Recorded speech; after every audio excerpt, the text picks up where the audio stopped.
Hello दोस्तों, welcome back और welcome to my channel. तो कैसे हो आप सब? आई होप आप सभी बहुत ही अच्छे होंगे। सो दोस्तों, हम अभी भी pair of linear equation in two variable को ही पढ़ रहे हैं और आज इस वीडियो में हम लोग पढ़ने वाले हैं equation reducible to pair of linear equation in two variable. यानी कि होगा क्या? कुछ ऐसे इक्वेशन गिवन रहेंगे जो कि आपके लीनियर इक्वेशन नहीं होंगे, लेकिन उसको तुम रेड्यूस करके लीनियर इक्वेशन बना सकते हो। फॉर एग्जाम्पल, यहाँ पे तुम्हें ये इक्वेशन दे रखा है, ये इक्वेशन दे रखा है। ये लीनियर इक्वेशन नहीं है, लेकिन तुम इनको लीनियर इक्वेशन बना सकते हो। ठीक है, कुछ सब्स्टिट्यूशन करके इसको हम लीनियर इक्वेशन बना सकते हैं। अब ये लीनियर इक्वेशन क्यों नहीं है, इस बात को समझते हैं। तो देखो जरा, इस इक्वेशन को अगर तुम ध्यान से देखोगे तो तुम अगर इसको लिखना चाहो, दोबारा से इसको सही से लिखना चाहो तो क्या होगा? एलसीएम लोगे तुम x का और y का, दोनों का एलसीएम लोगे।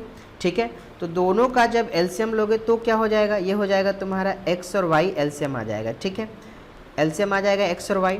फिर क्या होगा? फिर होगा ये आगे तुम लिखोगे इसको 2y plus 3x equal to 13। आगे क्या होगा? 2y plus 3x equal to 13xy। अब जरा इसको चेक करो, क्या ये लीनियर इक्वेशन है?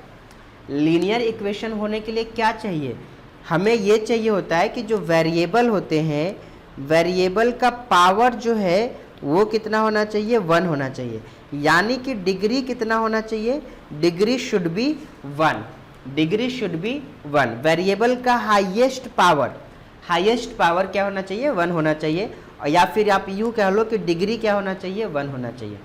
यहाँ पे आपको लग रहा होगा कि डिग्री तो 1 ही है यार, आपको ऐसा लग रहा होगा कि डिग्री 1 है, लेकिन डिग्री 1 नहीं है। यहाँ पे y का डिग्री आप चेक करोगे 1 है, ठीक है। x का डिग्री चेक करोगे 1 है, ठीक है। लेकिन सेपरेटली यहाँ पे देखो, x का डिग्री 1 और y का डिग्री 1, जो कि क्या हो जाएगा? 1 + 1 यहाँ पे डिग्री हो जाएगा भाई 2। अब डिग्री यानी कि पावर जो है वो 2 हो गया, तो यहाँ पे ये लीनियर नहीं है। क्या लीनियर नहीं है? अब हम इसको लीनियर बनाएंगे कैसे? लीनियर बनाएंगे कैसे? तो इसीलिए मैंने यहाँ पे ये दो इक्वेशन लिया है और इसको मैं सॉल्व करके बताऊंगा, दिखाऊंगा कि कैसे हम इसको लीनियर बना लेते हैं। ठीक है, तो चलिए करते हैं इसको सॉल्व।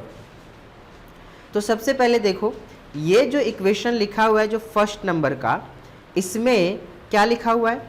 तो लिखा हुआ है हमारा 2/x + 3/y इक्वल टू 13, है ना। 2/x + 3/y equal to 13। इसको हम ऐसे लिख दें 2 × 1/x, है ना, प्लस 3 × 1/y, ऐसे लिख सकते हैं, इक्वल टू 13। अगर मैं इस इक्वेशन को ऐसे लिख देता हूँ, कोई फ़र्क पड़ता है? कोई भी फर्क नहीं पड़ता है। मैं इसको आसानी से ऐसे लिख सकता हूँ। अब देखो करना क्या है? करना ये है कि 1/x और 1/y के जगह पे कुछ आपको सब्स्टिट्यूट कर देना है। ठीक है, तो करेंगे, यही करते हैं हम पुट करेंगे क्या? सब्स्टिट्यूट करेंगे यानी कि पुट करेंगे 1/x के जगह पे p और 1/y के जगह पे q। ठीक है, तो ऐसा करने से होगा क्या? ये वाला जो हमारा इक्वेशन है ये क्या बन जाएगा? तो ये बन जाएगा हमारा 2p, हमारा बन जाएगा 2p plus 3q equal to 13। ठीक है, यही बनेगा। उसी तरह से सेम तरीके से इस इक्वेशन को देखो जरा, इसको हम ऐसे लिख सकते हैं। कैसे? इस तरह से ऐसे लिख सकते हैं हम आराम से, 5 × 1/x, है ना, माइनस 4 × 1/y इक्वल टू -2, ऐसे लिख सकते हैं हम। तो यहाँ पे 1/x के जगह हमने क्या पुट किया है? p, और 1/y के जगह पे क्या पुट किया है? q। तो हम यही काम यहाँ पे करने वाले हैं। ये हमारा पुट करने पे क्या बन जाएगा? 5p प्लस नहीं, यहाँ माइनस है हमारा, सो 5p - 2, है ना, 2 नहीं 4 है यहाँ पे, तो 4 और 4q इक्वल टू -2। ठीक है, माइनस का 2। तो देखो जैसे ही हमने ये सब्स्टिट्यूशन किया, यहाँ से इतनी बात आपको समझनी है, ये मैंने क्या लिखा है, इस इक्वेशन को मैंने ये लिख दिया है, इस वाले इक्वेशन को ये, और 1/x के जगह पे दोनों ही इक्वेशन में 1/x के जगह पे दोनों ही इक्वेशन में p पुट कर दिया, और 1/y के जगह पे दोनों ही इक्वेशन में क्या किया, q पुट कर दिया। ठीक है, दोनों इक्वेशन में पुट करने पे हमारा क्या है, तो भाई हमारे पास दो इक्वेशन आ चुके हैं। ठीक है, एक ये वाला इक्वेशन देखो, और दूसरा क्या, सो दूसरा ये इक्वेशन हमारा आ गया। अब इसको तो सॉल्व हम कर ही सकते हैं ना, इन दोनों ही इक्वेशन को सॉल्व कर सकते हैं। We have method to solve it. Okay, so कौन कौन सा मेथड है, तो हमारे पास सब्स्टिट्यूशन मेथड है ना, सब्स्टिट्यूशन मेथड है, और हमारे पास दूसरा है एलिमिनेशन मेथड, है ना, एलिमिनेशन मेथड। तो दोनों में से कोई सा भी यूज़ करके हम सॉल्व कर सकते हैं। क्रॉस मल्टीप्लिकेशन मेथड आपका जो है सिलेबस में नहीं है, वो डिलीट हो गया सिलेबस से, तो इसे तो पढ़ने की ज़रूरत नहीं है, लेकिन अगर आप सीखना चाहते हो तो मैं इसको बता दूंगा। ठीक है, तो आप कैसे सॉल्व करोगे, कोई सा भी मेथड यूज़ कर लोगे। ठीक है, यहाँ पे दोनों में से हम कोई सा भी मेथड यूज़ कर लेंगे।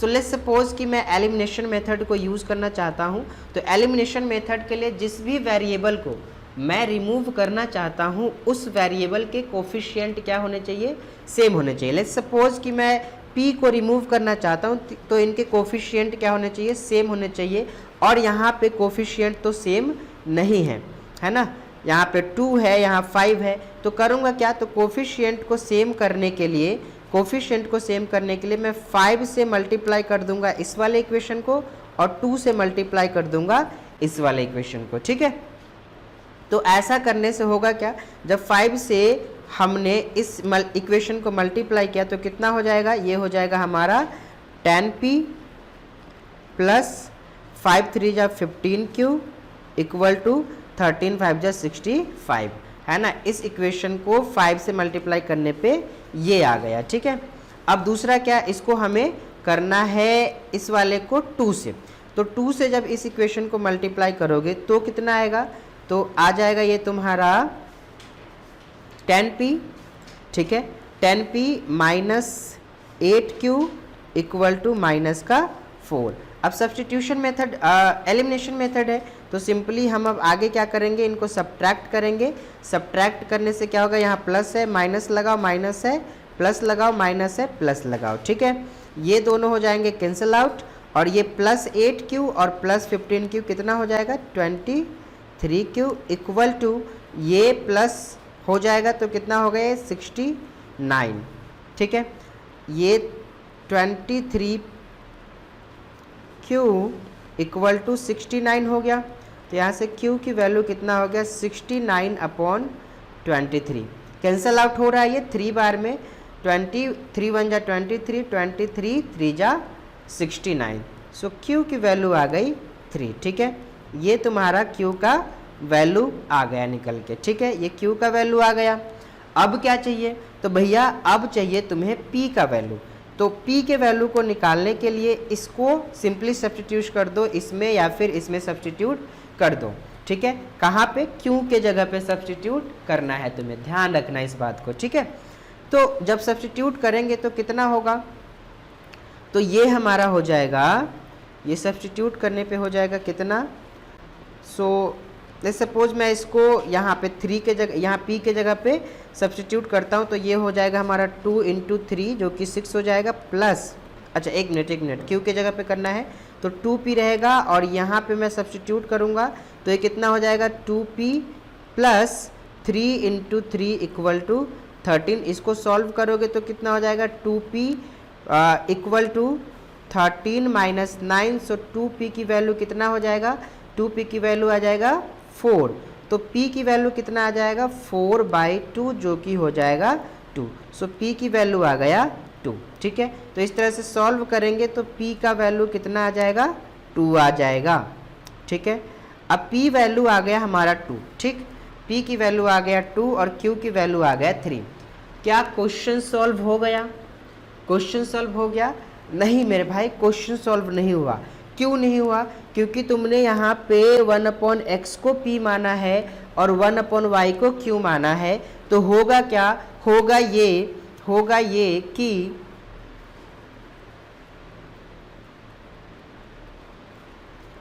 तो होगा क्या, सो होगा ये कि यहाँ पे ये जो हमारा 1/x है, ये जो हमारा 1/x है, ये कितना हो जाएगा, ये हो जाएगा हमारा 2 के बराबर। क्योंकि ये कितने के बराबर है 1/x, p के बराबर, तो 1/x यहाँ हो जाएगा 2 के बराबर। तो जब ये 2 के बराबर हो जाएगा तो यहाँ से x किसके बराबर हो जाएगा, 1/2 के बराबर। In the same way 1/y कितने के बराबर हो जाएगा, तो ये हो जाएगा हमारा ये 3 के बराबर। ठीक है, सो ये 3 हो गया इक्वल टू 3, तो यहाँ से y कितना हो जाएगा, y हो जाएगा 1/3। अब तुमने इस क्वेश्चन को सॉल्व कर दिया, x की वैल्यू ये आ गई और y की वैल्यू ये आ गई। समझे बात। इस तरह से हम जो भी मतलब जो हमारा क्वाड्रेटिक बोल रहा हूँ, जो हमारा लीनियर होगा भी नहीं उसको तुम रेड्यूस करके लीनियर बना सकते हो। लेकिन ध्यान देने वाली बात यहाँ पे ये है कि यहाँ पे दोनों ही इक्वेशन के डिनोमिनेटर क्या है, सेम है। यहाँ पे देखो x है, यहाँ भी x है, यहाँ y है, यहाँ पे y है, जो जो टर्म उसमें शामिल है ना उनके डिनोमिनेटर सेम है। ठीक है, तो ये भी बात यहाँ पे तुम्हें समझने वाली है, समझ सकते हो इस बात को। ठीक है, तो इस तरह से इस क्वेश्चन को सॉल्व किया जा सकता है। वेरीफाई करना है, अगर तुम्हें वेरीफाई करना है तो definitely you can verify it, तुम वेरीफाई कर सकते हो। कैसे वेरीफाई करोगे, x के जगह पे 1/2 और y के जगह पे 1/3 डाल दो और इसको सॉल्व करो। किसको सॉल्व करो, तो भैया इन दोनों इक्वेशन को सॉल्व करो। x के जगह पे 1/2 और y के जगह पे 1/3 डाल के सॉल्व करो और देखो क्या 13 आता है, और इसमें x के जगह 1/2 y के जगह पे 1/3 डाल के सॉल्व करो और देखो कि तुम्हारा क्या -2 आता है। अगर आ गया तो वेरीफाई हो जाएगा। ठीक है, सो मैं इस वाले को वेरीफाई करके दिखा देता हूँ। ठीक है, तो यहाँ पे मैं क्या डालूँगा, इक्वेशन क्या है हमारा 2/x + 3/y। सो इक्वेशन है 2/x, x के जगह पे 1/2 डालना है प्लस 3/y, y के जगह पे 1/3 डालना है। ठीक है, तो ये कितना हो जाएगा, ये हो जाएगा, ये ऊपर चला जाएगा तो ये हो जाएगा 4 प्लस ये हो जाएगा 9। कितना हो गया, ये 13 के बराबर हो गया। और वहाँ पे कितना है, तो देख पा रहे हो कि ये 13 के ही बराबर है। समझे बात। तो इस तरह से हम इसको सॉल्व कर सकते हैं। ठीक है, तो ये हमारा एक एग्जाम्पल के थ्रू हमने ये समझने का कोशिश किया है कि हम किस तरह से किसी भी इक्वेशन को, लीनियर इक्वेशन को जो कि रेड्यूसिबल है, उसको हम रेड्यूस करके लीनियर इक्वेशन बनाकर सॉल्व कर सकते हैं। ओके, बात समझ में आ रहा है। ठीक है, चलो एक और क्वेश्चन है यहाँ पे। देखो यहाँ पे मैंने क्वेश्चन पहले से ही लिख रखा है, इसको भी सॉल्व करना है। तो सॉल्व करोगे, इन इक्वेशन को देखोगे तो ये फिलहाल में अभी लीनियर इक्वेशन नहीं होंगे, लेकिन जब तुम इसको सॉल्व करोगे, चाहते हो कि बना लूँ तो बन जाएगा। ये कैसे बन जाएगा, तो देखो यहाँ पे x - 1 x - 1 y - 2 y - 2 है ना। दोनों ही इक्वेशन में जितने जो टर्म्स शामिल है उनके डिनोमिनेटर क्या है, सेम है। ठीक है, ठीक है, तो अब क्या करना है, तो करना ये है कि इस इक्वेशन को, इस वाले इक्वेशन को हम क्या लिख सकते हैं, तो इसको लिख सकते हैं हम 5 × 1/x - 1 है ना, प्लस यहाँ पे ये 1 × 1/y - 2 हम यहाँ पे लिख सकते हैं इक्वल टू 2 हो जाएगा। ठीक है, अब क्या, तो और इस वाले इक्वेशन को भी हम सेम तरीके से लिख सकते हैं। तो पहला वाला इक्वेशन ये वाला क्या हो जाएगा हमारा, लेट्स सपोज कि मैं पुट करता हूँ 1/, मैं क्या पुट करना चाह रहा हूँ, 1/x - 1 इक्वल टू p और 1/y - 2 इक्वल टू q। ठीक है, मैं इसको पुट कर दिया मैंने। अब यहाँ पे देखना, तुम्हें एक बात समझना ये है कि ये इस वाले इक्वेशन में भी तुम यही पुट करोगे, क्योंकि यहाँ पे 6 को लिखा जा सकता है, 6/1/x को लिखा जा सकता है 6 × 1/x - 1। उसी तरह से 3/y-2 को लिखा जा सकता है 3 × 1/2 - 1, ठीक है। तो यहाँ पे 1/y-2, ठीक है। तो ये बात यहाँ पे लिखा जा सकता है, ठीक।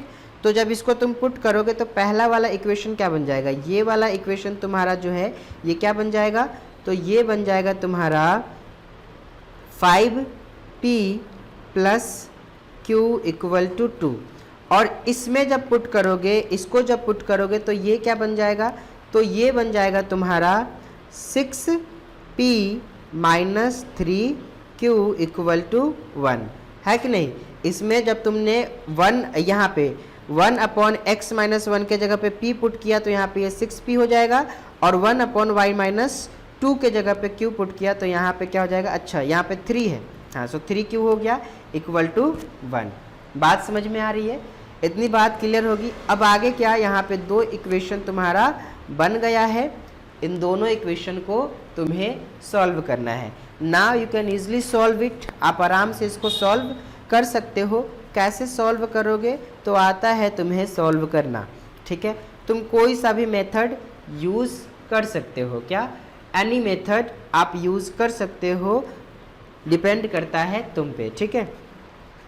तो मैं एलिमिनेशन मेथड से ही करूँगा, और एलिमिनेशन मेथड में ले सपोज कि मैं चाहता हूँ कि इस बार q को कर दूँ रिमूव, क्या कर दूँ, q को कर दूँ रिमूव, यानी कि q को एलिमिनेट कर दो। तो उसके लिए क्या चाहिए, इसके कोफिशिएंट, मतलब यहाँ जो भी है ये क्या होने चाहिए, इक्वल होने चाहिए। इसमें इक्वल नहीं है, यहाँ 1 है और यहाँ 3 है, तो हमें इक्वल करना है। उसके लिए क्या करेंगे, 3 को कर देंगे इस इक्वेशन, 3 से कर देंगे इस इक्वेशन को मल्टीप्लाई, और 1 से कर देंगे इस इक्वेशन को मल्टीप्लाई। तो 1 से इसको मल्टीप्लाई करोगे कोई फ़र्क नहीं पड़ता, ये यही रहेगा, लेकिन इसको 3 से करोगे तो इस पर फ़र्क पड़ जाएगा, ठीक है। तो मतलब यहाँ पे 3 आ जाएगा, ठीक। तो यहाँ पे 3 है और यहाँ पे 3 है, तो काम बन जाएगा हमारा। तो चलो देखते हैं, इसको सॉल्व करते हैं, है ना। सो मैं इसको नेमिंग भी कर देता हूँ, ये हमारा इक्वेशन नंबर 1 है और ये हमारा इक्वेशन नंबर 2 है। तो मैं क्या कह रहा हूँ, मैं ये कह रहा हूँ कि इक्वेशन नंबर 1 को मैंने मल्टीप्लाई कर दिया 3 से, एंड इक्वेशन नंबर 2 को मैंने मल्टीप्लाई कर दिया 1 से। कोई ज़रूरी नहीं है आप 1 से करो, नहीं करोगे फिर भी काम बन जाएगा तुम्हारा, ठीक है। तो जब इक्वेशन नंबर 1 को 3 से करोगे तो कितना हो जाएगा, 5 3 जा 15p 3q = 6, है ना। तो कितना हो जाएगा हमारा, ये हो जाएगा 15p + 3q = 6, और इक्वेशन नंबर 2 क्या रहेगा, सेम रहेगा, यही इक्वेशन आ जाएगा 1 से मल्टीप्लाई करने पे। तो कितना है 6, कितना हो जाएगा ये हमारा 6p - 3q = 1, ठीक है। तो ये हमारा इक्वेशन 2 है और ये इक्वेशन फर्स्ट है। मैं किसको रिमूव करना चाह रहा हूँ, q को रिमूव करना चाह रहा हूँ, तो अब इसके कोफिशिएंट भी सेम है। दूसरा काम क्या, इसके साइन को देखो, अपोजिट है, यहाँ प्लस है, ये माइनस है। तो हम इन दोनों इक्वेशन को क्या करेंगे, ये equation number first, equation number second, क्या करेंगे, दोनों इक्वेशन को सिंपली कर देंगे add. So by adding this 2 equations, दोनों को ऐड करने पे क्या होगा, ये तुम्हारा देखो 15p + 6q कितना हो जाएगा, ये हो जाएगा, मैं लिख दे रहा हूँ यहाँ पे, adding equation first and equation second. तो कितना हो जाएगा, इन दोनों को ऐड करोगे तो हो जाएगा 21p, और जब यहाँ पे ये दोनों ऐड होंगे तो यहाँ पे इनके साइन में कोई चेंजेस नहीं आएगा, तो ये दोनों क्या हो जाएंगे, ये दोनों हो जाएंगे कैंसिल आउट, और इधर साइड में ये दोनों के दोनों ऐड हो जाएंगे, इक्वल टू हो जाएगा 7, है ना। तो क्या हो जाएगा, ये = 7। यहाँ से p की वैल्यू क्या मिल जाएगी, p की वैल्यू मिल जाएगी 7/21, जो कि 7 1 जा 7, 7 3 जा 21, p की वैल्यू मिल गई 1/3, ठीक है। p की वैल्यू मिल गई 1/3, वाह भाई क्या बात है, p आ गया, ठीक। अब क्या करना है, तो अब हमें q की वैल्यू यहाँ से निकालना है। तो हम q की वैल्यू निकालने के लिए हम पुट कर सकते हैं इस इक्वेशन में q के p के जगह पे 1/3, या फिर इसमें पुट कर देंगे, कहीं भी पुट कर देंगे, ठीक है। तो लेट्स सपोज कि मैं p की जगह पे इस वाले इक्वेशन में 2 में पुट करता हूँ 1/3। तो जब यहाँ पे पुट करोगे तो कितना होगा, यहाँ पे तुम्हारा हो जाएगा 6 into 1/3 minus 3q equal to 1। 3 1 जा 3, 3 2 जा 6, यहाँ पे कितना हो गया 2 माइनस 3q इक्वल टू 1। आगे कितना हो जाएगा, ये हो जाएगा 2 माइनस 1 इक्वल टू 3q, और यहाँ से कितना हो जाएगा 3q इक्वल टू हो जाएगा 1। यानी कि तुम्हारा यहाँ पे q की वैल्यू कितना आ गया 1/3। क्या बात है, हमारा p भी 1/3 और q भी आ गया 1/3, दोनों ही सेम आए हैं। अब क्या करना है, तो अब अभी हमारा क्वेश्चन सॉल्व नहीं हुआ है, इसमें और भी काम बाकी है। क्या काम बाकी है, तो देखो तुमने यहाँ पे p किसको लिया है 1/x को, 1/x माइनस 1 को p लिया है, और q किसके बराबर है 1/y माइनस 2 के बराबर है। तो यहाँ पे तुम सेम काम करोगे। सेम काम क्या, पेज को मैं ऐड कर लूँ, तो सेम काम क्या करोगे, तो सेम काम करोगे कि भैया तुम इसको 1/3 के बराबर इक्वेट करो और इसको 1/3 के बराबर इक्वेट करो। ठीक है, तो करते हैं 1/x माइनस 1 इक्वल टू 1/3 हो जाएगा, और यहाँ से 1/y माइनस 2 इक्वल टू 1/3 हो जाएगा। ठीक है, इसको सॉल्व करो जरा, सही से सॉल्व करोगे तो क्या होगा x माइनस 1 इक्वल टू 3, तो यहाँ से x की वैल्यू क्या हो जाएगा 3 प्लस 1, जो कि x की वैल्यू मिल जाएगा 4। यहाँ से इसको सॉल्व करोगे तो y माइनस 2 इक्वल टू 3, यहाँ से y इक्वल टू कितना मिल जाएगा 5। तो अब तुमने सॉल्व कर लिया, x की वैल्यू 4 और y की वैल्यू आ गई 5, है ना, कमाल की बात। अब इसको वेरीफाई करना है, इक्वेशन को कि ये हमारा आंसर सही है या नहीं है। सो डेफिनेटली आप वेरीफाई कर सकते हो। कैसे वेरीफाई करोगे, इक्वेशन में कर दो पुट। क्या कर दो, इक्वेशन में कर दो पुट, यहाँ पे पुट कर दो, x के जगह जो भी आया है y के जगह सॉल्व करो 2 आ जाएगा। या दूसरा तरीका ये है वेरीफाई करने का कि यहाँ पे y के जगह पुट करो और देखो क्या ये 1/3 आ रहा है, बिल्कुल आ ही जाएगा, ये तो जाहिर सी बात है आ जाएगा, और इसके जगह पे ये पुट करोगे तो फिर से 1/3, तो यहाँ पे तो हो ही जाएगा। आपको मेन इक्वेशन में रख के वेरीफाई करने हैं। ठीक है, बात समझ में आ रहा है। आई होप तुम्हें ये बात समझ में आया होगा कि किसी भी इक्वेशन को तुम रेड्यूस कैसे करोगे टू द लीनियर इक्वेशन। ठीक है, लीनियर इक्वेशन के फॉर्म में कैसे लेके आओगे। ठीक है, चलो अब एक वर्ड प्रॉब्लम है जो कि आपका एग्जाम्पल है एनसीईआरटी का, एग्जाम्पल नंबर 19। अच्छा एग्जाम्पल है, आपको इस एग्जाम्पल को समझना चाहिए, है ना, अच्छा है ये बहुत। ठीक है, देखो क्या क्वेश्चन क्या कह रहा है, अ boat goes 30 kilometre up stream and 44 kilometre down stream. ठीक है, मतलब समझाऊंगा अभी, पहले क्वेश्चन को पढ़ लेते हैं। इन 10 आवर्स, और अप स्ट्रीम और डाउन स्ट्रीम दोनों आने जाने में जो समय ले रहा है ना बोट, वो कितना ले रहा है 10 आवर ले रहा है। ठीक है, इन 13 hours it can go 40 kilometre up stream and 55 kilometre down stream. और यहीं पे दूसरा क्या है कि 13 घंटे में वही बोट 40 किलोमीटर तो अप स्ट्रीम जा सकता है और 55 किलोमीटर डाउन स्ट्रीम जा सकता है। ठीक है, कह रहा है कि determine the speed of the stream, stream की स्पीड आपको निकालनी है, and that of the boat in still water.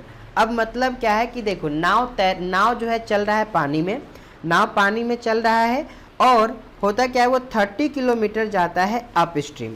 अब ये अप स्ट्रीम क्या है, इस बात को समझते हैं। अप स्ट्रीम क्या होता है, तो अप स्ट्रीम को समझते हैं।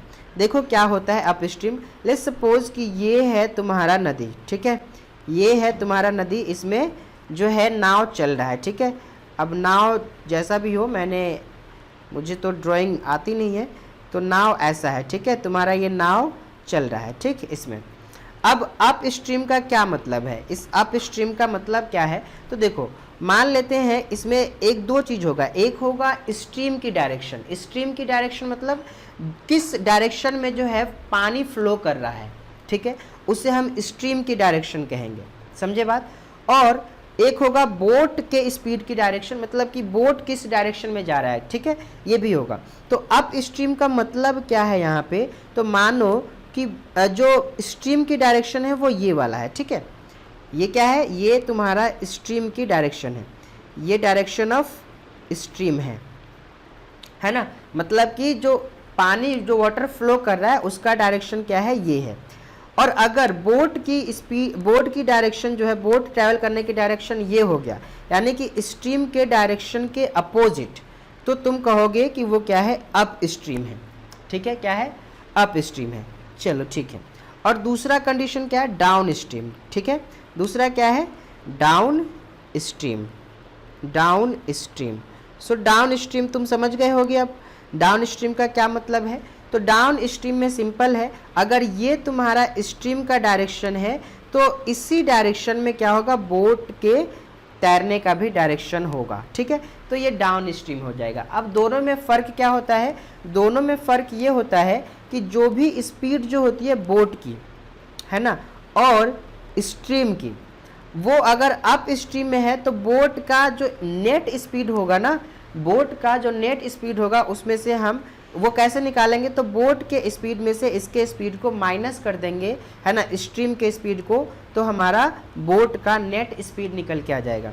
और जब दोनों ही एक ही डायरेक्शन में होगा तो हम स्ट्रीम के स्पीड को और जो बोट का स्पीड है उसको दोनों को क्या कर देंगे, ऐड कर देंगे। इस कॉन्सेप्ट को याद रखना है तुम्हें। ठीक है, अब देखो समझ लेना है, याद क्या रखना है। तो काम को करते हैं, हम देखते हैं, सॉल्व करते हैं। यहाँ पे हमें क्या बोला गया है, determine the speed of the stream. Stream का स्पीड निकालना है, स्ट्रीम जो है उसका क्या स्पीड है, एंड बोट का स्पीड निकालना है इन स्टिल वाटर। ठीक है, तो चलो निकालते हैं। पहले जो निकालना होता है तुम्हें पता है कि उसको हम लेट करते हैं। So let the speed of the boat in still water. Still water में जो बोट का स्पीड है वो x किलोमीटर पर आवर है ना, हमने ये माना। और जो स्पीड है किसका, speed of the stream, stream का जो स्पीड है वो कितना है, तो हमने ये माना कि ये है y किलोमीटर पर आवर। ठीक है, कितना है, y किलोमीटर पर आवर। अब बात क्या समझना है, तो बात ये समझना है कि अप स्ट्रीम में क्या होगा, तो अप स्ट्रीम में जो नेट स्पीड होगा बोट का वो इसके स्पीड में से इसके स्पीड को माइनस करने पे मिलेगा। ठीक है, सो यहाँ पे क्या होगा, अप स्ट्रीम स्पीड, हम यहाँ पे लिखेंगे speed of the boat in up stream. Up stream वाले कंडीशन में इस बोट का स्पीड कितना हो जाएगा, तो वो हो जाएगा तुम्हारा x minus y kilometre per hour, x minus y kilometre per hour हो जाएगा। और दूसरा क्या, दूसरा ये कि speed of the boat in downstream. Downstream में क्या होगा, सो डाउन स्ट्रीम में सिंपल दोनों के स्पीड को हम ऐड कर देंगे तो कितना हो जाएगा, x plus Y kilometre per are. ठीक है, अब देखो पहले केस में क्या है, पहले केस में अगर अप स्ट्रीम जाता है ना ये, तो 30 किलोमीटर जाता है और 44 किलोमीटर डाउन स्ट्रीम, तो 10 घंटे लेता है। मतलब कि इसे अप स्ट्रीम में जाने के लिए कितने टाइम लगे हमें उसकी ज़रूरत है, और डाउन स्ट्रीम में जाने के लिए कितने टाइम लगे उसकी ज़रूरत है। और दोनों टाइम जो है मिला करके कितना आ रहा है, 10 आवर्स आ रहा है। ठीक है, कितना आ रहा है, 10 आवर्स आ रहा है। तो अब तुम्हें पता है, क्या पता है, तो तुम्हें ये पता है कि जो स्पीड होता है वो क्या होता है, डिस्टेंस अपॉन टाइम होता है। ठीक है, तो यहीं से हम टाइम को क्या लिख सकते हैं, टाइम इक्वल टू लिख सकते हैं डिस्टेंस अपॉन स्पीड। क्या लिख सकते हैं, डिस्टेंस अपॉन स्पीड। तो पहले केस में जो टाइम है ना, जो पहले केस में जो टाइम है वो निकालना है हमें। तो पहले केस में टाइम को कैसे निकालेंगे, लेट्स सपोज कि ये हमारा t1 है, जो कि डिस्टेंस पहले केस में कितना है, पहले केस में देखो हम अप स्ट्रीम के बारे में बात करें और डिस्टेंस कितना ट्रैवल किया, 30 किलोमीटर, है ना। सो यहाँ पे लिखेंगे 30 अपॉन स्पीड कितनी है, स्पीड कितनी है 30 अपॉन स्पीड हमारा है y x minus y kilometre, ठीक है। तो यहाँ पे हम लिखेंगे x माइनस वाई, है ना, यहाँ पे हो जाएगा, ये हमारा टाइम हो गया, ये आवर्स में टाइम आएगा, ठीक है। उसी तरह से अगर हम T2 निकाले किसके लिए, डाउन स्ट्रीम के लिए, तो डाउन स्ट्रीम कितना जाता है 44 किलोमीटर, ठीक है। सो 44 किलोमीटर जाता है डाउन स्ट्रीम, तो T2 कितना हो जाएगा, सो T2 हो जाएगा 44 अपॉन कितना हो जाएगा, तो हो जाएगा x प्लस वाई आर। अब टोटल टाइम कितना लगता है, T1 प्लस T2 जो है ये लग जाता है 10 घंटे, ठीक है। तो कैसे हो जाएगा ये हमारा इक्वेशन, कैसे बन जाएगा, देखो इक्वेशन हमारा कुछ ऐसे बन जाएगा 30 upon x minus y plus 44 upon x plus y equal to total कितने लगे 10 आर, ठीक है। तो ये पहला हमारा इक्वेशन बन गया, इसको हम लीनियर इक्वेशन में रेड्यूस कर लेंगे, ठीक है। इन द सेम वे दूसरा कंडीशन देखो, दूसरा कंडीशन है कि यहाँ पे देखो 13 घंटे में ये 40 किलोमीटर अप स्ट्रीम और 55 किलोमीटर डाउन स्ट्रीम जा सकता है, ठीक है। 13 घंटे में 40 किलोमीटर अप स्ट्रीम और 55 किलोमीटर डाउन स्ट्रीम, यानी कि इसका मतलब क्या है, तो इसी तरह से देखो हम टाइम निकालेंगे ना, टोटल टाइम 13 घंटे लग रहे हैं, तो अप स्ट्रीम जब जाएगा तो हम यहाँ पे टाइम निकालेंगे तो कितना हो जाएगा, तो अप स्ट्रीम में टाइम निकालेंगे तो ये हो जाएगा 40 upon x minus y, 40 upon x minus y, और डाउन स्ट्रीम में निकालेंगे तो 55 अपॉन एक्स प्लस वाई हो जाएगा, ठीक है। सो हम यहाँ पे निकालेंगे तो क्या हो जाएगा, टोटल टाइम कितना लग रहा है, तो टोटल टाइम लग रहा है इस केस में हमारा देखो 13 घंटे। तो हम निकाल लेते हैं इसको, इक्वेशन बनाएंगे तो इस तरह से इक्वेशन बन जाएगा, कैसे इक्वेशन बनेगा 40 upon x minus y plus 55 upon x plus y equal to 13। अब ये देखो ये दो इक्वेशन बन गए, एक ये और एक ये। अब इसको तुम्हें क्या करना है, तो सिंपली रेड्यूस कर लेना है लीनियर फॉर्म में, ठीक है। लीनियर फॉर्म में रेड्यूस करने के बाद देखो अब होगा क्या, यहाँ पे x minus y x minus y, x plus y. अब सिंपली क्या करना है, x minus y 1 upon x minus y के जगह पे p रख लो और 1 अपॉन एक्स प्लस वाई के जगह पे q रख लो।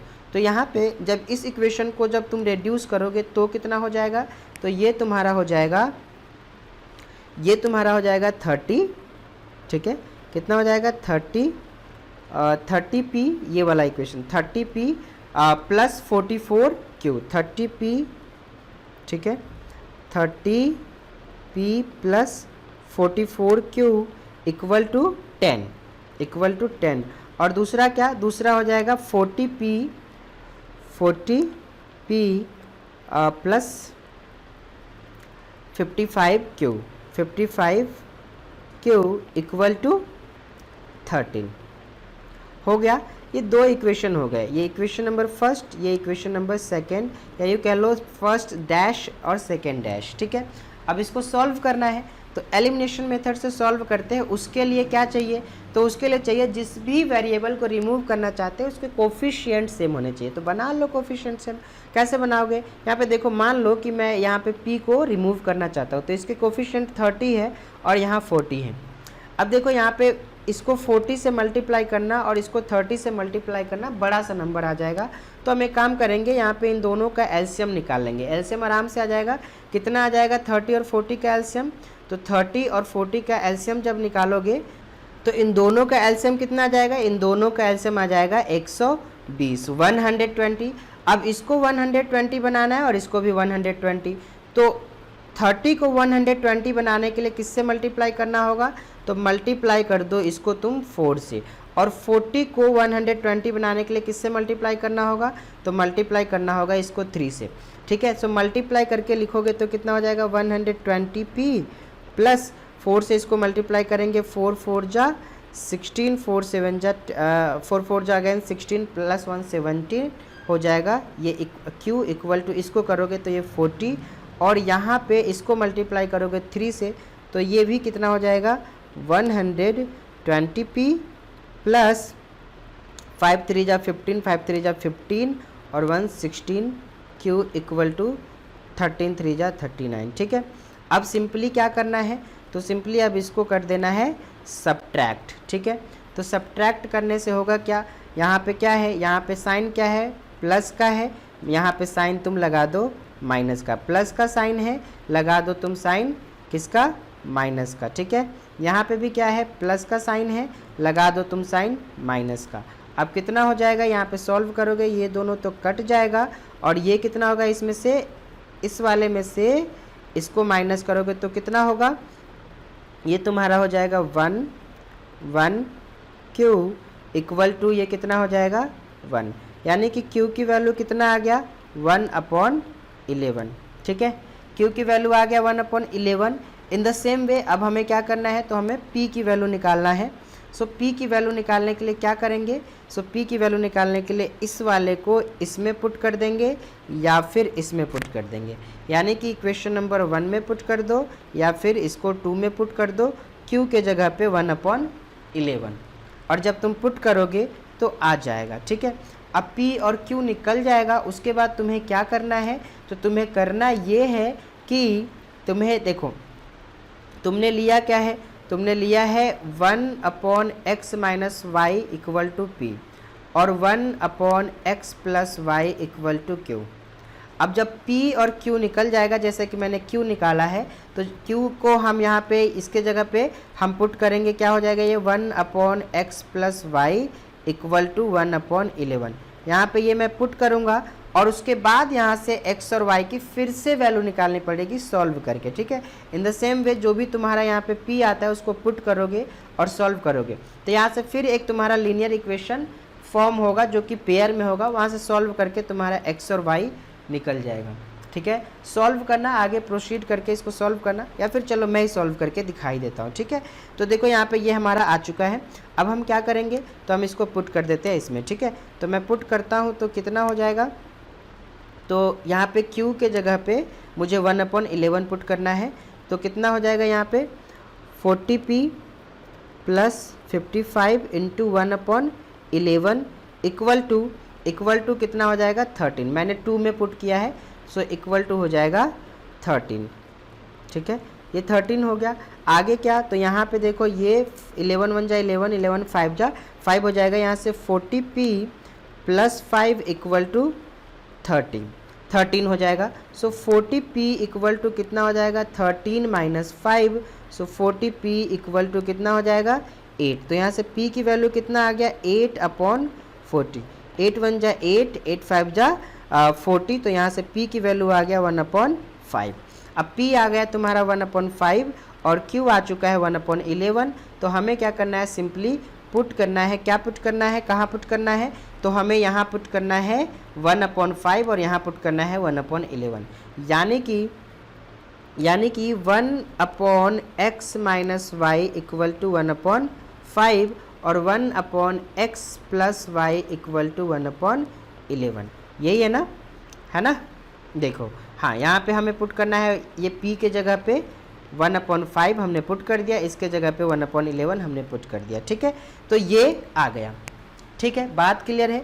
यहाँ से सॉल्व करेंगे तो क्या होगा, x minus y equal to देखो 5 आ जाएगा और यहाँ से x plus y equal to 11 आ जाएगा।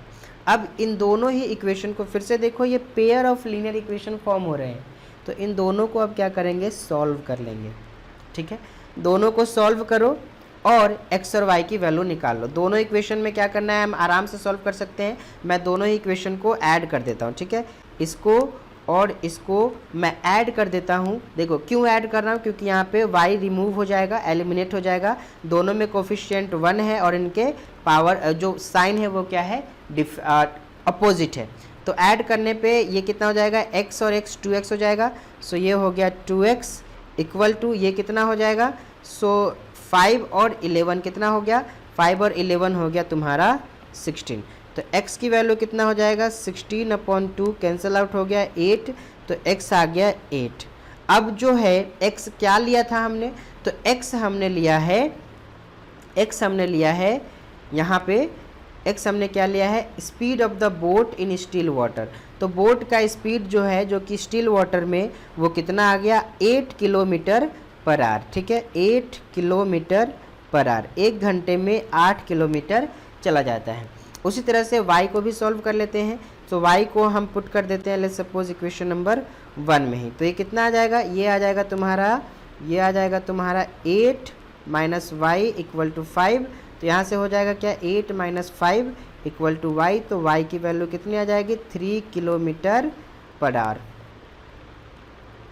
और जाहिर सी बात है वो आनी ही थी, क्योंकि यहाँ पे ये क्या है, ये जो है ये स्पीड ऑफ द स्ट्रीम है, स्ट्रीम की स्पीड, धारा की स्पीड है ना।